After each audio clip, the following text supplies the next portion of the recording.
तीसरा अध्याय माया, माया से पार होने के उपाय तथा ब्रह्म और कर्म योग का निरूपण। राजा निमि ने पूछा, भगवान सर्वशक्तिमान परम कारण विष्णु भगवान की माया बड़े बड़े मायावियों को भी मोहित कर देती है, उसे कोई पहचान नहीं पाता और आप कहते हैं कि भक्त उसे देखा करता है। अतः अब मैं उस माया का स्वरूप जानना चाहता हूँ, आप लोग कृपा करके बतलाइए। योगीश्वरों, मैं एक मृत्यु का शिकार मनुष्य हूँ। संसार के तरह तरह के तापों ने मुझे बहुत दिनों से तपा रखा है। आप लोग जो भगवत कथा रूप अमृत का पान करा रहे हैं वह उन तापों को मिटाने के लिए की एकमात्र औषधि है, इसलिए मैं आप लोगों की इस वाणी का सेवन करते करते तृप्त नहीं होता। आप कृपया और कहिए। अब तीसरे योगीश्वर अंतरिक्ष जी ने कहा, राजन, भगवान की माया स्वरूपतः अनिवर्चनीय है, इसलिए उसके कार्यों के द्वारा ही उसका निरूपण होता है। आदि पुरुष परमात्मा जिस शक्ति से संपूर्ण भूतों के कारण बनते हैं और उनके विषय भोग तथा मोक्ष की सिद्धि के लिए अथवा वो अपने उपासकों की उत्कृष्ट सिद्धि के लिए सब निर्मित पंचभूतों के द्वारा नाना प्रकार के देव, मनुष्य आदि शरीरों की सृष्टि करते हैं, उसी को माया कहते हैं। इस प्रकार पंच महाभूतों के द्वारा बने हुए प्राणी शरीरों में उन्होंने अंतर्यामी रूप से प्रवेश किया और अपने को ही पहले एक मन के रूप में और उसके बाद 5 ज्ञानेंद्रिय तथा 5 कर्मेंद्रिय, इन 10 रूपों में विभक्त कर दिया और उन्हीं के द्वारा विषय भोगों का भोग कराने लगे। वह देहाभिमानी जीव अंतर्यामी के द्वारा प्रकाशित इंद्रियों के द्वारा विषयों का भोग करता है। इस पंचभूतों के द्वारा निर्मित शरीर को आत्मा अपना स्वरूप मानकर उसी में आसक्त हो जाता है।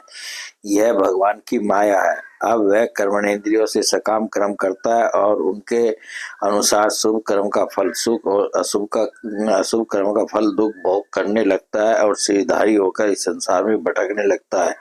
यह भगवान की माया है। इस प्रकार यह जीव ऐसी अनेक अमंगलमयी कर्म गतियों को, उनके फलों को प्राप्त होता है और महाभूतों के प्रलय पर्यंत विवश होकर जन्म के बाद मृत्यु और मृत्यु के बाद जन्म को प्राप्त होता रहता है। यह भगवान की माया है। जब पंचभूतों के प्रलय का समय आता है तब अनादि और अनंत काल स्थूल तथा सूक्ष्म द्रव्य एवं गुण रूप इन समस्त व्यक्त सृष्टि को अव्यक्त की ओर, उसके मूल कारण की ओर खींचता है। यह भगवान की माया है। उस समय पृथ्वी पर लगातार 100 वर्ष तक भयंकर सूखा पड़ता है, वर्षा बिल्कुल नहीं होती।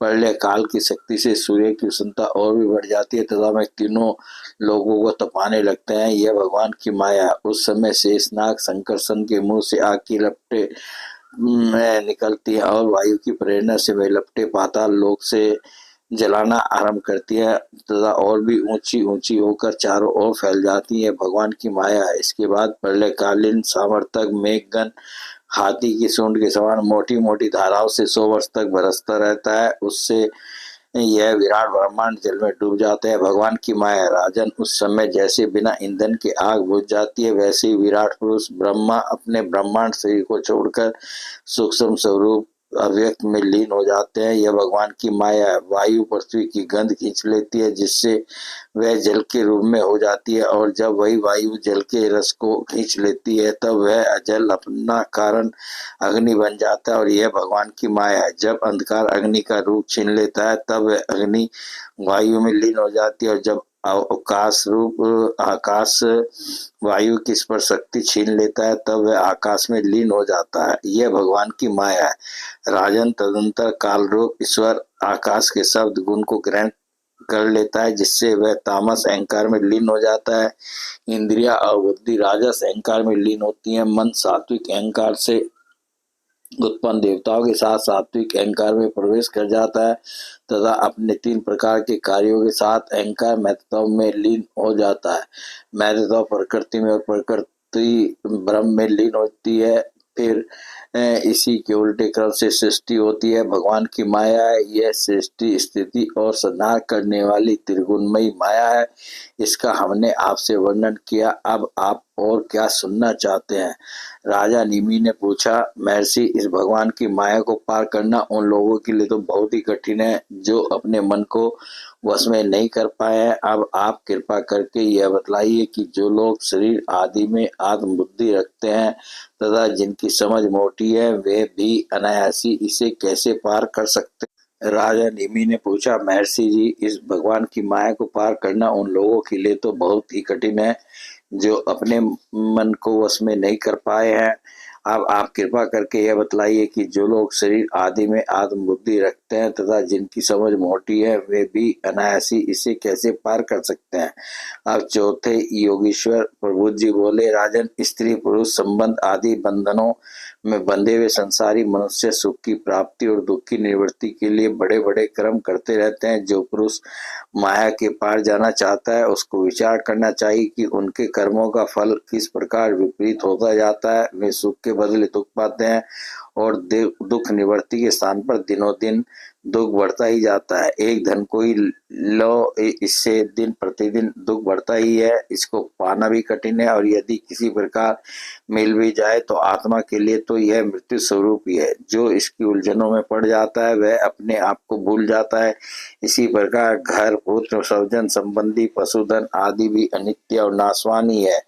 यदि कोई इन्हें जुटा भी ले तो इनसे क्या सुख शांति मिल सकती है। इसी प्रकार जो मनुष्य माया से पार जाना चाहता है, उसे यह भी समझ लेना चाहिए कि मरने के बाद प्राप्त होने वाले लोक परलोक भी ऐसे ही नाशवान है, क्योंकि इस लोक की वस्तुओं के समान वे भी कुछ सीमित कर्मों के सीमित फल मात्र है। वहां भी पृथ्वी के छोटे छोटे राजाओं के समान बराबर वालों से होड़ अथवा लाग डांट रहती है। अधिक ऐश्वर्य और सुख वालों के प्रति छिद्रान्वेषण तथा ईर्ष्या द्वेष का भाव रहता है। कम सुख और ऐश्वर्य वालों के प्रति घृणा रहती है एवं कर्मों का फल पूरा हो जाने पर वहां से पतन तो होता ही है, उसका नाश निश्चित है। नाश का भय वहां भी नहीं छूट पाता।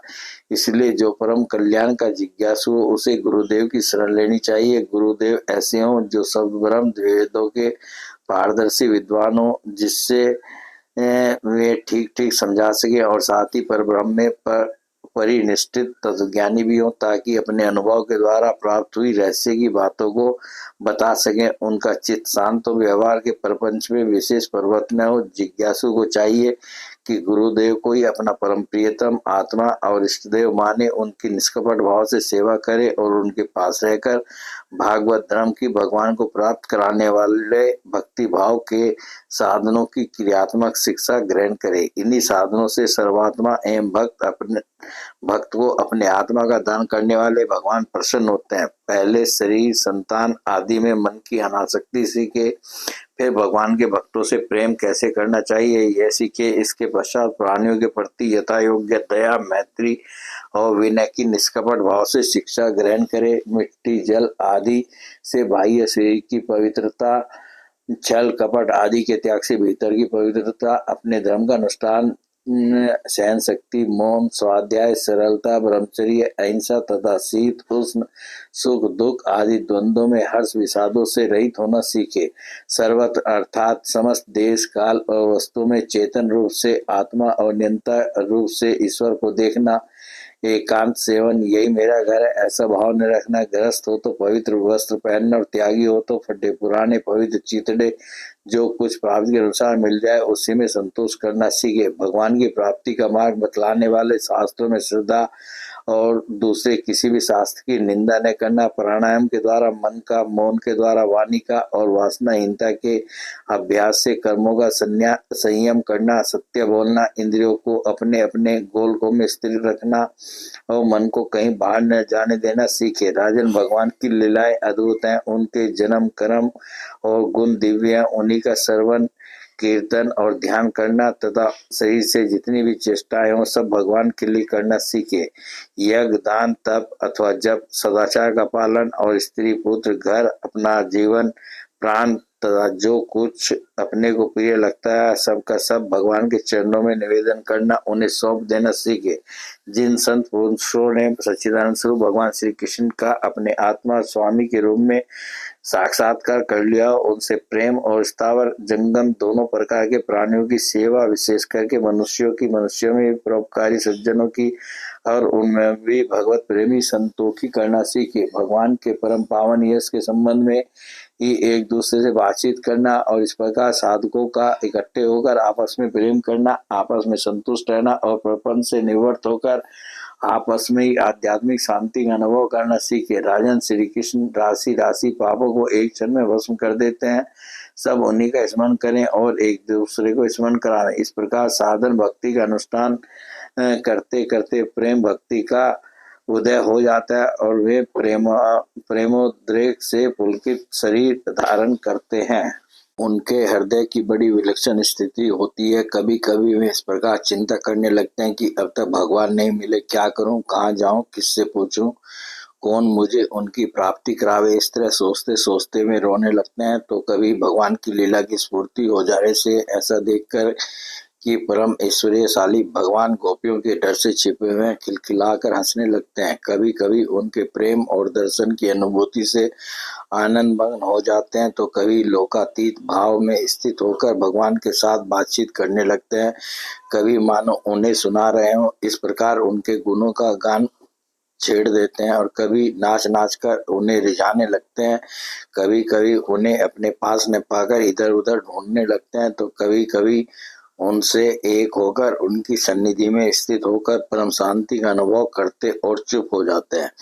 राजन, जो इस प्रकार भागवत धर्मों की शिक्षा ग्रहण करता है उसे उनके द्वारा प्रेम भक्ति की प्राप्ति हो जाती है और वह भगवान नारायण के परायण होकर उस माया को अनायास ही पार कर जाता है जिसके पंजे से निकलना बहुत ही कठिन है। राजा निमि ने पूछा, महर्षियों, आप लोग परमात्मा का वास्तविक स्वरूप जानने वालों में सर्वश्रेष्ठ हैं, इसलिए मुझे यह बताइए कि जिस परब्रह्म परमात्मा का नारायण नाम से वर्णन किया जाता है उनका स्वरूप क्या है। अब पांचवें योगीश्वर पिपलायन जी ने कहा, राजन, जो इस संसार की उत्पत्ति, स्थिति और प्रलय का निमित्त कारण, उपादान कारण दोनों ही है, बनने वाला भी है और बनाने वाला भी, परंतु स्वयं कारण रहित है, जो सपन, जागृत और सुषुप्ति अवस्थाओं में उनके साक्षी के रूप में विद्यमान रहता है और उनके अतिरिक्त समाधि में भी ज्यों का त्यों एक रस रहता है, जिसकी सत्ता से ही सत्तावान होकर शरीर, इंद्रिय, प्राण और अंतःकरण अपना अपना काम करने में समर्थ होते हैं। उसी परम सत्य वस्तु को आप नारायण समझिए। जैसे चिंगारियां न तो अग्नि को प्रकाशित ही कर सकती है और न जला ही सकती है, वैसे उस परमात्म तत्व में, आत्म स्वरूप में न तो मन की गति है और न वाणी की नेत्र उसे देख नहीं सकते और बुद्धि सोच नहीं सकती। प्राण और इंद्रिया तो उसके पास तक नहीं फटक पाते। नेति नेति इत्यादि श्रुतियों के शब्द भी वह यह है इस रूप में उसका वर्णन नहीं करते, बल्कि उसको बोध कराने वाले जितने भी साधन हैं उनका निषेध करके तात्पर्य रूप से अपना मूल निषेध का मूल लक्षित करा देते हैं। क्योंकि यदि निषेध के आधार की आत्मा की सत्ता न हो तो निषेध कौन कर रहा है, निषेध की वृत्ति किसमें है, इन प्रश्नों का कोई उत्तर ही न रहे। निषेध की ही सिद्धि न हो। जब सृष्टि नहीं थी तब केवल एक वही था। सृष्टि का निरूपण करने के लिए उसी को त्रिगुण सत्व रज तममयी प्रकृति कहकर वर्णन किया गया। फिर उसी को ज्ञान प्रधान होने से, महत्वतः क्रिया प्रधान होने से सूत्रात्मा और जीव की उपाधि होने से अहंकार के रूप में वर्णन किया गया। वास्तव में जितनी भी शक्तियां हैं, चाहे वे इंद्रियों के अधिष्ठात्र देवता के रूप में हो, चाहे इंद्रियों के उनके विषयों के अथवा विषयों के प्रकाश के रूप में हो, सबका सब वह ब्रह्म ही है। क्योंकि ब्रह्म की शक्ति अनंत है। कहाँ तक कहूँ, जो कुछ दृश्य, अदृश्य, कार्य, कारण, सत्य और असत्य सब कुछ ब्रह्म है। इनसे परे जो कुछ है वह भी ब्रह्म ही है। वह ब्रह्म स्वरूप आत्मा न तो कभी जन्म लेता है और न मरता है, वह न तो बढ़ता है और न घटता ही है। जितने भी परिवर्तनशील पदार्थ है, चाहे वे क्रिया, संकल्प और उनके अभाव के रूप में ही क्यों न हो, सबकी भूत, भविष्यत और वर्तमान सत्ता का वह साक्षी है, सम्य है, देश, काल और वस्तु से अपरिच्छिन्न है, अविनाशी है। वह उपलब्धि करने वाला अथवा उपलब्धि का विषय नहीं है, केवल उपलब्धि स्वरूप ज्ञान स्वरूप है। जैसे प्राण तो एक ही रहता है, परंतु स्थापन भेद से उसके अनेक नाम हो जाते हैं, वैसे ही ज्ञान एक होने पर भी इंद्रियों के सहयोग से उसमें अनेकता की कल्पना हो जाती है। जगत में 4 प्रकार के जीव होते हैं: अंडा फोड़कर पैदा होने वाले पक्षी, सांप आदि, नाल में बंधे पैदा होने वाले पशु, मनुष्य, धरती फोड़कर निकलने वाले वृक्ष, वनस्पति और पसीने से उत्पन्न होने वाले खटमल आदि। इन सभी जीव शरीरों में प्राण शक्ति जीव के पीछे लगी रहती है। क्यों? शरीरों के भिन्न भिन्न होने पर भी प्राण एक ही रहता है। सुषुप्ति अवस्था में जब इंद्रियां निश्चेष्ट हो जाती हैं, अहंकार भी सो जाता है, लीन हो जाता है, अर्थात लिंग शरीर नहीं रहता, उस समय यदि कूटस्थ आत्मा भी न हो तो इस बात की पीछे से स्मृति ही कैसे हो कि मैं सुख से सोया था। पीछे होने वाले ही यह स्मृति ही उस समय आत्मा के अस्तित्व को प्रमाणित करती है। जब भगवान कमलनाभ के चरण कमलों को प्राप्त करने की इच्छा से तीव्र भक्ति की जाती है, तब वह भक्ति ही अग्नि की भांति गुण और कर्मों से उत्पन्न हुए चित्त के सारे मलों को जला डालती है। जब चित्त शुद्ध हो जाता है, तब आत्म तत्व का साक्षात्कार हो जाता है। जैसे नेत्रों के निर्विकार हो जाने पर सूर्य के प्रकाश की प्रत्यक्ष अनुभूति होने लगती है। राजा निमि ने पूछा, योगेश्वरों, अब आप लोग हमें कर्म योग का उपदेश कीजिए, जिसके द्वारा शुद्ध होकर मनुष्य शीघ्रता से शीघ्र परम निष्कर्मय अर्थात कर्तृत्व, कर्म और कर्म फल की निवृत्ति करने वाला ज्ञान प्राप्त करता है। एक बार यही प्रश्न मैंने अपने पिता महाराज इक्ष्वाकु के सामने ब्रह्मा जी के मानसपुत्र सनकादि ऋषियों से पूछा था, परंतु उन्होंने सर्वज्ञ होने पर भी मेरे प्रश्न का उत्तर नहीं दिया। इसका क्या कारण था? कृपा करके मुझे बतलाइए। अब छठे योगेश्वर आविर्होत्र जी ने कहा, राजन, कर्म शास्त्र विहित, अकर्म निषिद्ध और विक्रम विहित का उल्लंघन, ये तीनों एकमात्र वेद के द्वारा जाने जाते हैं। इनकी व्यवस्था लौकिक रीति से नहीं होती। वेद अपरोक्ष्य हैं, ईश्वर रूप हैं, इसलिए उनके तात्पर्य का निश्चय करना बहुत कठिन है। इसी से बड़े बड़े विद्वान भी उनके अभिप्राय का निर्णय करने में भूल कर बैठते हैं। इसी से तुम्हारे बचपन की ओर देखकर तुम्हें अनाधिकारी समझकर सनकादि ऋषियों ने तुम्हारे प्रश्न का उत्तर नहीं दिया। यह वेद प्रोक्तवादात्मक है। यह कर्मों की निवृत्ति के लिए क्रम का विधान करता है। जैसे बालक को मिठाई आदि का लालच देकर औषध खिलाते हैं, वैसे ही अनभिज्ञों को स्वर्ग आदि का प्रलोभन देकर श्रेष्ठ कर्म में प्रवृत्त करता है। जिसका अज्ञान निवृत्त नहीं हुआ, जिसकी इंद्रिया वश में नहीं है, वह यदि मनमाने ढंग से वेदोक्त कर्मों का परित्याग कर देता है, तो वह विहित कर्मों का आचरण न करने के कारण विक्रम रूप अधर्मिक करता है। इसलिए वह मृत्यु के बाद फिर मृत्यु को प्राप्त होता है। इसलिए फल की अभिलाषा छोड़कर और विश्वात्मा भगवान को समर्पित कर जो वेदोक्त कर्म का ही अनुष्ठान करता है, उसे कर्मों की निवृत्ति से प्राप्त होने वाले ज्ञान रूप सिद्धि मिल जाती है। जो वेदों में स्वर्गादि रूप फल का वर्णन कर है, उसका तात्पर्य फल की सत्यता में नहीं है, वह तो कर्मों में रुचि उत्पन्न कराने के लिए है।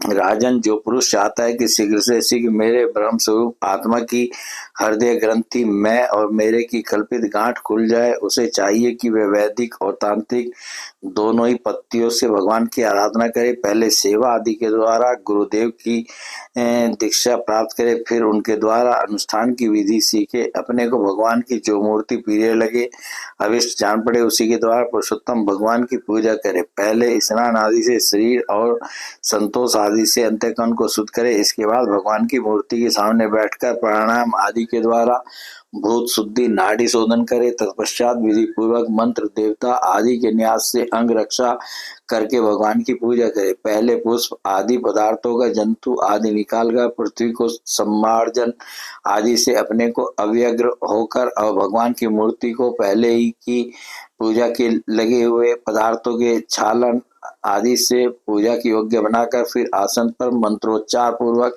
जल छिड़क कर पाद, अर्घ्य और आदि पात्रों को स्थापित कर तदनंतर एकाग्रचित होकर हृदय में भगवान का ध्यान करके फिर उसे सामने की श्री मूर्ति में चिंतन करे। तदनंतर हृदय शीर शिखा हृदयाय नमः शीर्ष स्वाहा इत्यादि मंत्रों से न्यास करे और अपने इष्ट देव के मूल मंत्र के द्वारा देश काल आदि के अनुकूल प्राप्त पूजा सामग्री से प्रतिमा आदि में अथवा हृदय में भगवान की पूजा करे। अपने अपने उपास्य देव के विग्रह की हृदय आदि अंग आयुध आदि उपांग और पार्षदों सहित उसके मूल मंत्र द्वारा पाद्य अर्घ्य आचमन मधुपर्क स्नान वस्त्र आभूषण गंध पुष्प दधि अक्षत के तिलक माला धूप दीप और नैवेद्य आदि से विधिवत पूजा करे तथा फिर स्तोत्रों द्वारा स्तुति करके सपरिवार भगवान श्री हरि को नमस्कार करे। अपने आप को भगवान में ध्यान करते हुए ही भगवान की मूर्ति का पूजन करना चाहिए। निर्माल्य को अपने सिर पर रखे और आदर के साथ भगवत विग्रह को यथा स्थान स्थापित कर पूजा समाप्त करनी चाहिए। इस प्रकार जो पुरुष अग्नि सूर्य जल अतिथि और अपने हृदय में आत्मरूप श्री हरि की पूजा करता है वह शीघ्र ही मुक्त हो जाता है। बोले भगवान श्री कृष्ण की जय।